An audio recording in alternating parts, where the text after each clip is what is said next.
Today on Cook's Country, Christie and Bridget unlock the secrets to foolproof spice-crusted steaks. Adam reveals his top pick for electric griddles. Jack challenges Bridget to a tasting of supermarket bacon. And Ashley makes Julia the ultimate grilled bacon burgers. That's all right here on Cook's Country. Though we call black pepper a spice, it's actually a fruit. In fact, black, white, and green peppercorns are all from the same flowering vine. Pepper grows in tropical regions and is native to India, but today Vietnam leads in production, producing over 1/3 of the world's supply. Now, prior to the 1900s, Americans were not big consumers of pepper. The highest import amount was around 65,000 pounds a year. And that sounds like a lot, but by the late 1930s, that amount grew to 50 million pounds. Ooh. Yeah, Americans love their pepper. And in World War II, when servicemen complained about the lack of pepper in the mess hall due to rationing, the spice was quickly returned to the table for the sake of morale. Well, we've got good morale today because we're celebrating pepper and using a good dose to make spice-crusted steaks. So let's head into the kitchen with Christie to see how it's done.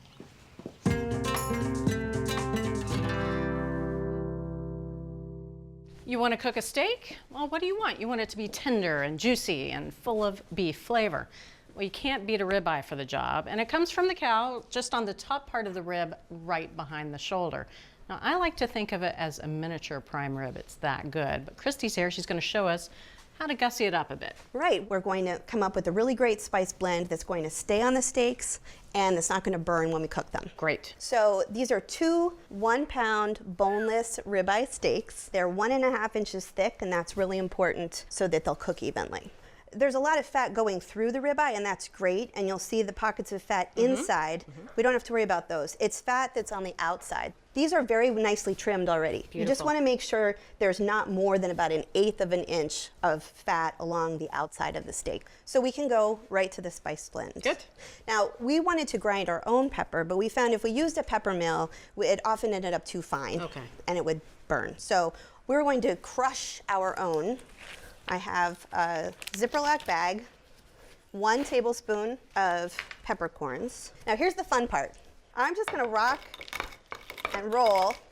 Nice. So we just wanna have a nice coarse grind. You're just cracking them open, really. What we really wanted was a good all-purpose spice blend. So I have 2 tablespoons of chopped rosemary. That's fresh. Fresh, yes. Then I also have 2 teaspoons of grated lemon zest. 2 teaspoons of ground coriander. Okay. So this was one of the warm spices that we used. And 1.5 teaspoons of dry mustard. We have to have a tablespoon of kosher salt. We didn't salt the steaks. Right. And then the last thing is dry red pepper flakes. It's 1 teaspoon. So we'll just mix this all up. So we have the blend. Now normally, after we've trimmed the steaks, the first thing we do would be pat them dry. But we found that if we just let them be, that their surface moisture became a really great adhesive to keep the spice blend on the steaks. Okay, yes. We're making it work for us. So I'm just going to rub this all over the steaks, and I'm using all of this. That is great. So I'm gonna get messy here. I think we've adhered as much as we're going to adhere. Very well done. Thank you. I'm just going to clean up, and then we'll come back and we'll cook them. Great. So Bridget, I've added a tablespoon of vegetable oil to the 12-inch nonstick skillet, and I've been heating it over medium heat. Now we're looking for it to be just smoking before we add the steaks. So I'm using a fork instead of tongs because it does less damage to the spice coating. I'm going to cook these for 10 to 13 minutes, but the key to getting a nicely toasted outside is to keep flipping them. So I'm actually going to flip the steaks every 2 minutes. And you're building a crust during that? Yes. Okay, we're just at 2 minutes. I think we can flip. Yeah, seeing some color there already. And notice, very little spice left behind in the pan. Oh, gorgeous. And we're cooking these to medium rare. So we'll cook these until they're 125 degrees. We have flipped over the course of 10 minutes. Now it's time to check. They look gorgeous. So we're just gonna temp this along the side of the steak. And again, we were looking for about 125 for medium rare. And I think we're, yeah, we're great. good. Great. All right. So now I'll transfer these to a rimmed baking sheet where I put a wire rack in it because we have this nice crispy crust. If I put this on a plate, it would kind of start to steam and sog out. Right. We don't want that. We have to let these rest for 5 minutes. So I am going to just tent them with foil. Right. So they stay warm, but they don't steam. Right, so you don't want to wrap it too tight. No. So 5 minutes. It's been 5 painful minutes. You said it. I'm just judging by the look on your face. Yes, painful. So it is time to slice, but we needed that time so that the juices would redistribute so we don't have cutting board juices. So now we're just gonna cut these between a quarter and a half of it. Oh my goodness. Beautiful. Sorry, I just can't even talk. Between a quarter and a half, oh my goodness. All right, first piece. Gorgeous. It's like the lemon kind of hits you first. There's so much going on in the spice blend that I'm catching. That lemon is really coming through. And just enough of that warm spice. The ratio of spice to steak is so nice. Absolutely. Perfection. Thank you. Thank you. Well, if you want to make these beautiful steaks, and you do, you need to start off with 1.5-inch thick ribeyes and then coat them with a mixture of cracked black peppercorns, grated lemon zest, fresh rosemary, warm spices, and of course, salt. And then cook in a non-stick skillet, flipping over every 2 minutes until the steaks are medium rare. Tent them under foil for just 5 minutes, slice and serve. So from cook's country to your kitchen, what I would call the ultimate spice-crusted steak, these steaks. Make them today. At Cooks Illustrated, we're food nerds. That's why every recipe we develop involves research, cooking science, and rigorous testing by our team of expert test cooks. Only the highest rated recipes earn a place in our award-winning magazine. Every issue features our latest recipes and discoveries, cooking tips, and equipment and ingredient reviews. Our step-by-step photos and hand-drawn illustrations show you exactly how to succeed. So, are you ready to become the best cook you know? Subscribe to Cooks Illustrated magazine at cooksillustrated.com today.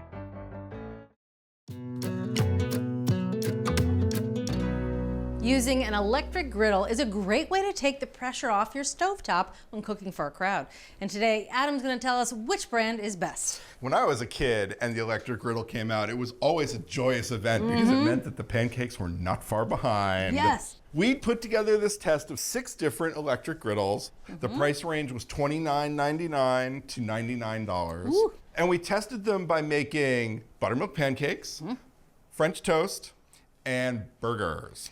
The pancakes and the French toast told testers a lot about how evenly they heat. So they went across the cooking surface of each one with a surface probe thermometer to take the temperature across the cooking surface. And they were really inconsistent. The worst of these things varied by 80 degrees from one corner of the cooking surface to the other. One corner was 319 degrees, the other corner was 399 degrees, which is why testers were getting pancakes that were raw and overdone from the same batch of pancakes on this one. That's not good. The best one of all varied only by about 10 degrees. That was way better. The pancakes were nice and evenly browned, good and fluffy. Let's also talk about the size of these things, because when you're cooking for a crowd, size is important. All but one of them had at least 165 square inches of cooking space. And that was usually enough for 8 pancakes, not always enough for a full recipe of French toast, which is 8 slices of French toast. 2 of them were a little larger. This one has 234.6 square inches of cooking space. This one has 252.9 square inches of cooking space. That looks nice and big. That's definitely a good big one. Of course, testers also paid attention to how easy these were to clean, and that got down to 2 factors. One is whether the power cord is detachable. Yes, because you don't want to have it plugged in when you're washing it. This one was the only one where the power cord was not detachable. That's not good. The other cleaning factor was grease drainage. If you're doing burgers or maybe bacon, you'll want the grease to drain off. Most of these are flat cooking surfaces, and they would allow accumulated grease to sort of pool around the food, and if it got hot enough, it could even start splattering, sputtering. Two of them had answers to that, and that is that you could prop up the back legs just a little bit, and that creates a gentle tilt on the cooking surface, which facilitates the grease running down into the grease trap. That's pretty clever. This one did the same thing. So this is actually our winning electric griddle. This is the Broil King Professional Electric Griddle with a backsplash, which fits on like that so that you can contain some of the grease from splattering. It's $99, and it was great. It was the second biggest one we had, so you could fit a lot of pancakes or pieces of French toast on there. It was the thickest cooking surface. It heated the most evenly with just a 10-degree variance from spot to spot, and it solved the grease drainage problem with legs that you could prop up. Now, in case you don't want to spend $99 on one of these things, there's also a best buy, which is this one. This is the Presto 19-inch electric tilt and fold griddle. It's a lot less expensive at $43.99. It was actually the biggest cooking surface of all of them. There are 3 caveats that we wanted to mention with this, though. It didn't heat quite as evenly as the winner. There was a little cold spot towards the center. Number 2, it took a little longer to heat up. And 3 is that the back legs fold. And that's to make it a little easier to store, but our testers found that they would accidentally buckle even if you wanted to move this a couple of inches while you were cooking. So just keep it put while you cook and make sure that it cools down completely before you try and move it when you're done cooking. All right, so there you have it. Brand does matter when it comes to electric griddles. Our favorite is Broil King Professional Griddle with backsplash at $99.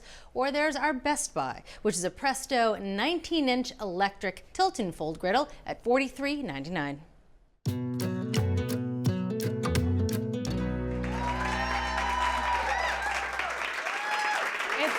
Estimated that Americans can eat up to 18 pounds of bacon per year. I'd call that a good start.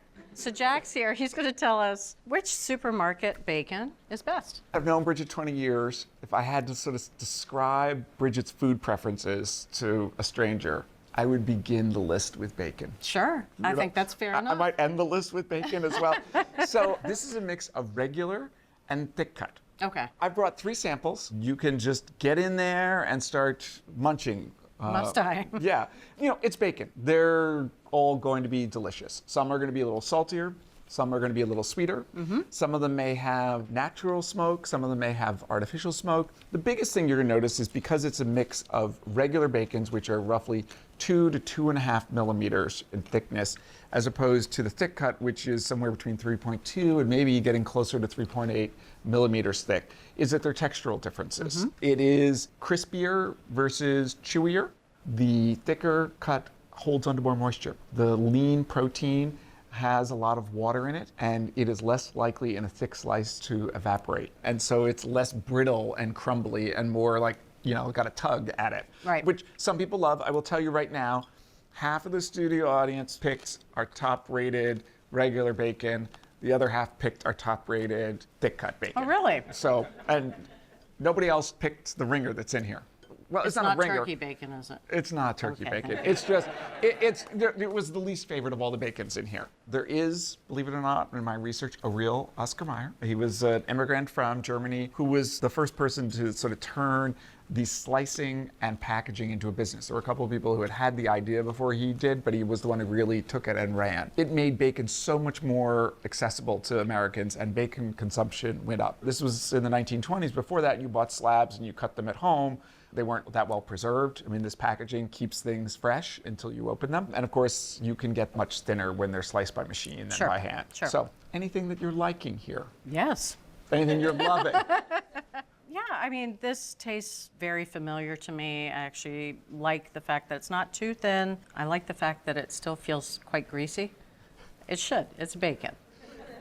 And this is lovely. This is what I would have with my eggs. And the reason I like thick cut bacon with my eggs, I use it in place of toast to scoop up the eggs. Because, you know, why fill up on bread? When there's bacon, I'm kind of with you. I like this one too, but it's paper thin. It's almost like bacon chips. So I would just stay with these two. Okay. Uh-oh. I'm not passing judgment, at least for the next Not 10 outwardly. seconds.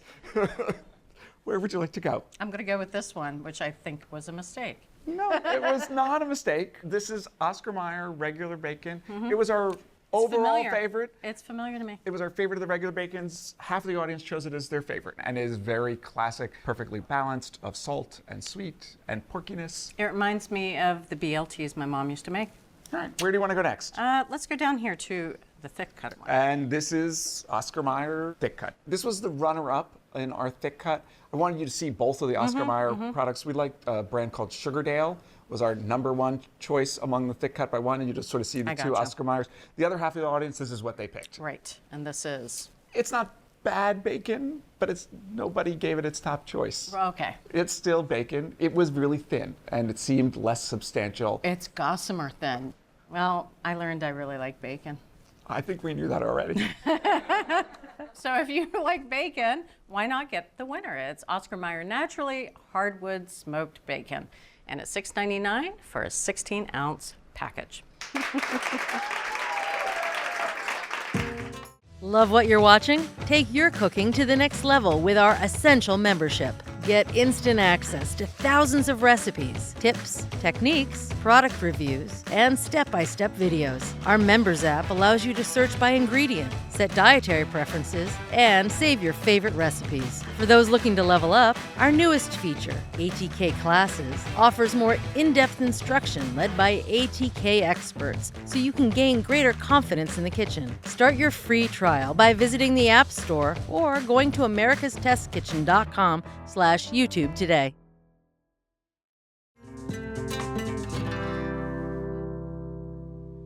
Any novice can throw bacon on top of a burger and call it a bacon burger, but Ashley's no novice, and today she's going to show us how to put bacon inside the burger. I sure am. So we tried many different things. So we started with this most simple thing first, and that was to chop up some raw bacon and incorporate it into the ground beef, make a patty, and eat, right? See, it sounds pretty simple. Turns out by the time we got the bacon evenly dispersed in the ground beef, it was overworked. The ground beef was too tough. So then we tried the opposite. We tried cooking bacon first, dispersing it through the ground beef, but then it was like super pebbly and crunchy. It'd be like a bacon bits burger. Yeah, which sounds kind of good, but it wasn't perfect, and we were striving for perfection. So what we ended up doing was finding a way to process the bacon, and that's with a little help from our good friend, Mr. Food Processor. And you don't have to cut the bacon first before you put it in there? Nope, whole is all you need. Process this for 1 minute until a smooth paste forms. That looks interesting. It does look interesting. All right, so now we are going to cook this bacon over medium heat for about 5 minutes. And the bacon's still going to be pink at that point. That's a good thing. You only want some golden brown spots. You don't want to take it to the point where it's super brown and you think it's done, because at that point it's going to be too crunchy in the burgers. All right, so par cooking the bacon. So as you can see, we do have some golden browning just in some of the spots, but the rest of it is still pink. Looking better. Looking better. So I have a fine mesh strainer set over this bowl, and using my spatula, I'm gonna slowly pour the bacon and that liquid gold grease into the strainer. So I'm gonna set that aside because I need to prepare an onion. We're gonna be caramelizing some onions to put on our onion burger. bacon burgers, exactly. I'm just gonna trim the root end right there. Slice this right down the center. By trimming the sides first, you have a really nice stable workspace. And there are a few different ways to slice an onion. We wanna do pole to pole. And what I'm gonna do is I'm gonna hold my knife parallel to the board. And you have these lines, these striated lines, and I'm gonna use them as a guide and just follow them around the onion. And when it gets a little wobbly, I turn it over just so it's nice and secure on the board. All right, so now I'm gonna set this pan over medium heat one more time. And here we have our drained bacon. So I'm gonna grab this plate that I went ahead and lined with some paper towel. And then we should have about 2 tablespoons of bacon fat. All right, so the bacon fat is now shimmering. It's time to add the onions. We're actually gonna take these for about 20 minutes until the onions are nice and well browned. I'm gonna add a 1/4 teaspoon of salt. All right, so 20 minutes over medium heat. Yep. Well, things are definitely looking up. All right, so I am just gonna take these, transfer them to this serving bowl here for later. And now we have our beef. 1.5 pounds of 85% lean ground beef. Okay, so that was 1.5 pounds of beef and 8 ounces of bacon. So that's a 3-to-1 ratio of beef to bacon. Yes, that's right. So let's season the beef. We have 1/8 of a teaspoon of salt, a teaspoon of pepper, and you'll notice I have it on a rim baking sheet, which is a little different, but this is the best way for us to incorporate everything evenly into the beef. Without overworking it, because Exactly. overworked beef makes a tough burger. So here I'm going to add our par-cooked bacon. Now, a couple forks. I'm gonna use these forks instead of my hands, and that's one more way of not overworking the beef. And I'm just gently tossing the salt, the pepper, and that bacon in with the beef. All right, now one last step before we go outside. We need to make these look a little bit more like a burger, don't you think? Yep. So I gently put them into 4 mounds. So they're about the same size. Yep, same size, and again, not overworking that meat. And then from here, you kind of gather it with your 2 hands, and then we're gonna shape them. We're going for 4.5 inches by 3/4 of an inch thick. Okay. You're I'm at good. 3/4 of an inch thick. Let's see. Yeah. You're pretty good. All right. These are almost done. We are gonna do the remaining 2, but we do need to put a divot into the center The of divot. the burger. When you put a divot in, when it goes onto the grill, that divot fills in and you get a flat burger. If you didn't put a divot, you'd come out with a softball. Just about 1/4 of an inch. All right, there we go. All right, so now we're gonna just continue to make these burgers, and it's time to head out to the grill. All right. So the grill has been heating on high for 15 minutes, and now it's time to oil and clean the cooking grate. All right. Ooh, that's a hot grill. You can see the heat coming off the grill grate. Now this grill looks pretty clean, but oftentimes, like if it's in my backyard, the grill is a lot dirtier than that, and it's much more effective to clean the grill grate right before you start cooking while it's good and hot than when it's cold. All right, so I'm using this wad of paper towels and these long grill tongs. Just gonna dip this in some oil, a nice neutral oil, canola oil, and run it over the grates, and that helps to create a non-stick surface. There's nothing worse than a sticky grill. It's almost time to put these burgers on. I'm gonna just sprinkle them with a bit of pepper just before we put them onto the grill. All right, so you notice I have the divot side up, and I'm gonna flip them divot side down. So I'm gonna cook these until nice and well browned, uncovered. It'll take about 3 minutes. Time to flip. All right. So here I have 4 ounces, which is 1 cup of chilled and crumbled blue cheese. So let's talk about those divots one more time. The divots were little perfect teacups that are gonna house the crumbled and chilled blue cheese. So I'm gonna do about 1/4 cup per patty. All right, that's pretty clever. Fill the divots with cheese. Thank you. Yeah. So I'm gonna cover the grill and continue to cook these until they register 125 degrees for medium rare or 130 for medium, which will take about 2 minutes longer. All right, so it's been 2 minutes. Let's check the temperature. Again, we're looking for 125 degrees for medium rare and 130 for medium. I hope you're going for medium rare. I am. Awesome. Perfection. All right. Here, I'm gonna bring the platter closer. Thank you. All right, now I'm gonna let these patties rest just for a few minutes, but while I do, I'm gonna toast the bun. Yes, what's a burger without a toasted bun? Right? And the buns go fast. They just take about 30 seconds to a minute. Exactly, yep. All right, let's get these buns off. This looks amazing. Thank you. Let's go eat. All right.